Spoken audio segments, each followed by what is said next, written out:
Hello friends, my name is Jitendra Bafna. I am a senior MuleSoft architect. In this video, we will going to see a RAML, a designing RAML with Anypoint Platform part 5th. So in my last 4 videos, we have already seen a basic RAML, then like we have seen libraries, we have seen threads, we have seen like security schemes, and many other things related to RAML. But in this video, we will see how what is a resource type, how a resource type promotes a reusability of your RAML, of your code basically.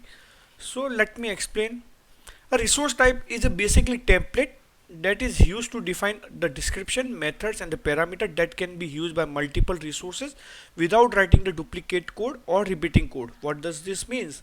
So basically you have a multiple method. So skeleton of all the method, all the HTTP method is similar, right? So what you can do, instead of writing get descriptions and like responses again and again, you can define that in the template or like resource type, and you can call that into your resources or into your HTTP method. We will see with the example. Okay, let me show that. So let's consider, see, I have like for accounts I have this get body, post body, then account ID, we are working get bodies. It's if you see, everything is same, like almost, so it also calling some threads, so such kind of things, it's similar. So how we can like make sure like we can reduce the code or we can promote the reusability? Okay, let me show you that. So what I will do, I will create a new folder which is of resource types. Okay, create. In this, either you can create a resource type or library. I will create a library. See it, I will use RAML 1.0. I will use resource type or library. I will make a library because in library you can define a multiple resources. Or okay, so I can say bank, or yeah, bank resource type dot RAML. So I've created the library. So now the first tag in the library will be resource types.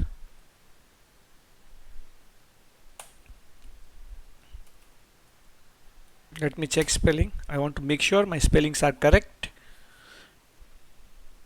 It takes some time for loading. It's correct. Resource type. Then under resource type you have to define the name of the collection. So in this I will say account collection. This name can be anything. Then I want to define a get method with description. I can say this is used to fetch. So what fetch, like so like like if it's transaction, it will able to fetch a transaction account, it will fetch the account. So I can say this is used to fetch a resource path name. So it will take a path name of the resource. So basically what is that, I will tell you. So it will pick this particular resource path name. So basically if I say account, so it will pick accounts basically. Okay, then account ID like this. So resource path name is a keyword, and there is a other keyword is resource path. So resource path will include with slash. Okay, path name will just pick the resource name. Description, you have given the description. Then you can define a responses. So what is the response? It's 200 body.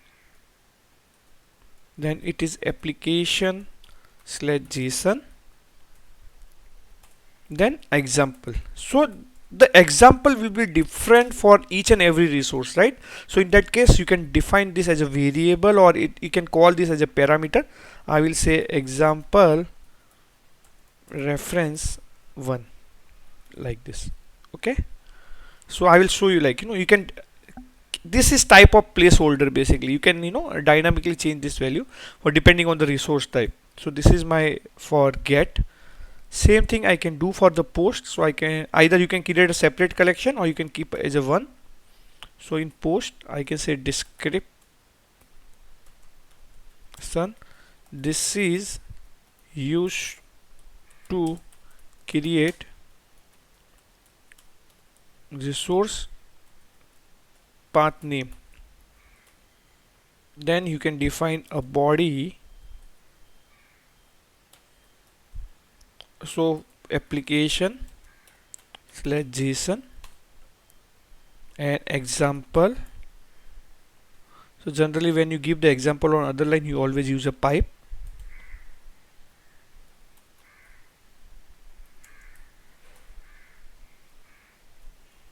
Example reference to. The next thing, now I have to define the responses.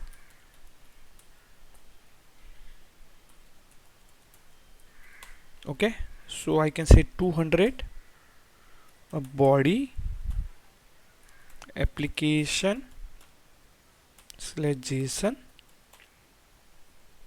example a pipe tab. I will give the third variable or third parameter or third placeholder, example reference 3. So I defined my resources. Now other thing, like if you see, it have used the threads, right?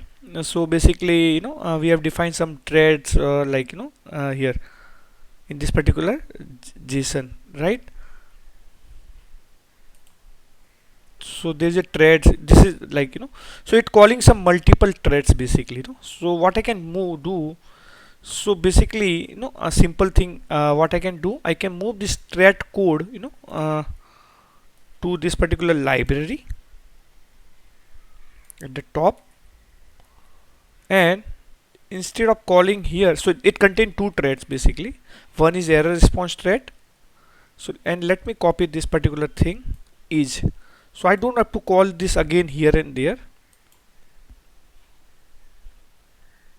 So I can go at the get, I can go at the post also. So there's a two threads, we like one is for like request, like client ID and the client secret, and one is for error responses. Okay, so I have created one custom thread. So we have seen this in my last video, you can go through that. So we have created a library of type resource type. Okay, so where it contain account collection, get is fine. So basically you use is keyword to access this basically these threads. Okay, so now I can go to this particular open banking. So now how you can use the library here, so there's a keyword called uses. So, okay, you can use the uses. Okay, and you can just give some alias, so I can say bank collection, and you never use the keyword include here, you can use resource. Let's wait while it's loading.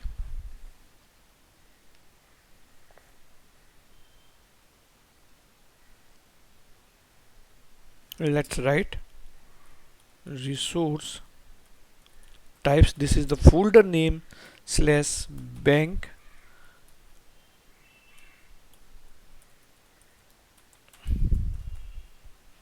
okay, so this is the bank collection. So now I have already called this, now I have to use with this accounts like so in account we have a two methods. Okay, so what I can do, I can remove this whole code. Let me whole code, but make sure like get contain one query parameter. Okay, so it's type of customer ID, I will remove this. Here I can use the keyword type. Okay, so when I use the type, you have to copy this bank collection here and say dot, enter. So account collection, so this it will access the account collection, but it's giving the error. If you see, it's saying that we haven't passed this variable example reference 1, 2 and 3. So I want to pass this variable, so you can put this way to curly bracket and use curly bracket, use curly bracket here. Now let me do example reference 1 is include examples.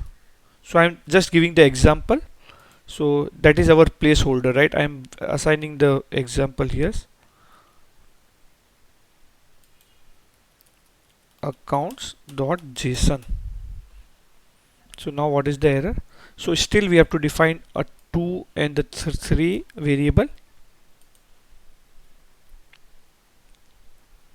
So make me this as a 2, sorry, 2, and this is the 3. Okay, so for 2 account.json, again that's fine, but for response I will use account resp.json. Okay, so here you can see now with this account we have a two resources, get and the post. Okay, so you can see that a get and the post with this example with all the responses code 401 500 whatever response code we have defined in this particular threads, we have all those response code. Let me go to open banking again. But now what happens, I have to define, as I mentioned, we have like with get we have a one query parameter, right? So I can override those things. So get, I can use the get. Okay, as I mentioned, like either you can define that query parameter in that file, but the problem is that if you try to import that get at other resources, so it will have that query parameter with all the resources, right? To avoid that, I can call this get method. It will like extract or import everything available in that get method, and whatever extra we will add here. Okay, so I will add query parameter. It's of type customer ID.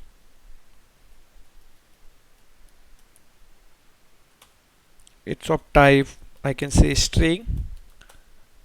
Required, I can say false, and you can give an example also if you want to give it. Now if you see, get will have this particular query parameter also, client ID, client secret. Okay, so you can see now it have a query parameter also, right? So you can see that customer ID, that query parameter also, and rest of the thing it has imported from the this threads. Now I have done this particular part. Now I have to use this resource for this account ID also, right? So I will copy this.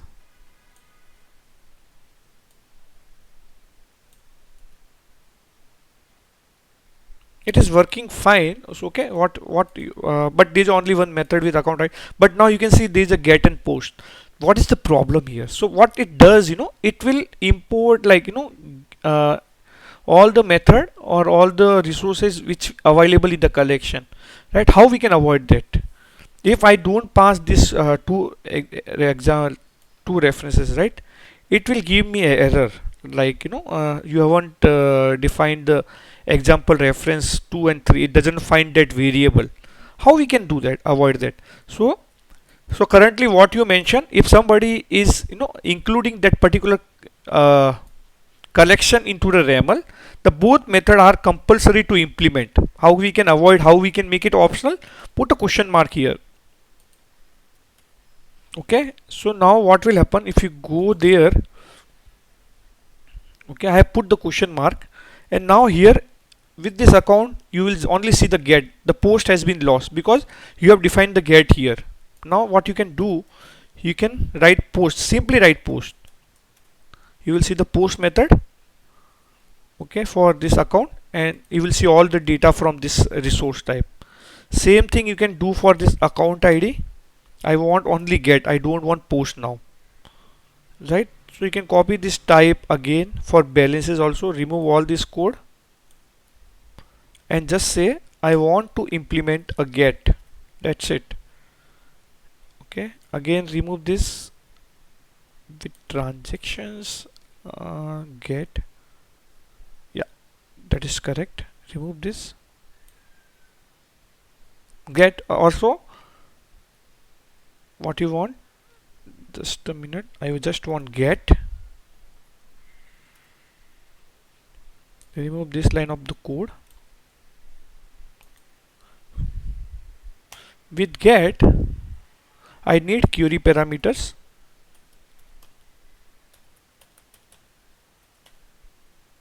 From date, type I will just keep as a string, that's fine. Required, I will say false. Example, I can give some date 2020 08 10 or okay. I want one more query parameter, to date, type string, required false. Example 2020 10 10. Okay, so we have done defined that. Now I can remove this transactions ID also. Okay, I can just paste it, and I just want get for this. So basically, if you see, I don't want this code also, because I have moved this code into there. So your RAML has been reduced drastically. You can see that using the resource type. So now what I am doing, I am reusing all these descriptions, like whatever we define. No? So make sure like the threads, you always use dot dot slash, because the folder at the same level you have to give a absolute path. Okay, so you can see, like, so I've defined my get and the post method in the resource type. And what happens, so I can reuse across all the resources here. And I will show you some more thing, like here I have given some description, like this is used to fetch a resource path name. So let me go to get, what it happens, like let's see. Let me go here.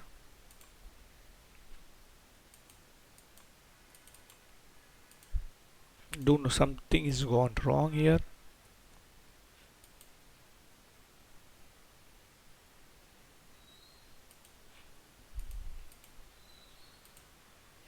Okay, let's wait. Yeah, it's there. So you can go to get and you say this is used to fetch the account. It automatically take the resource path name as a account. Similarly, if you go to balances, it will say this is used to fetch a balances. Automatically take this up. Okay. So let's consider if I put, where is my resource types? It's here. And instead of I just put resource path, what happens? Let's see.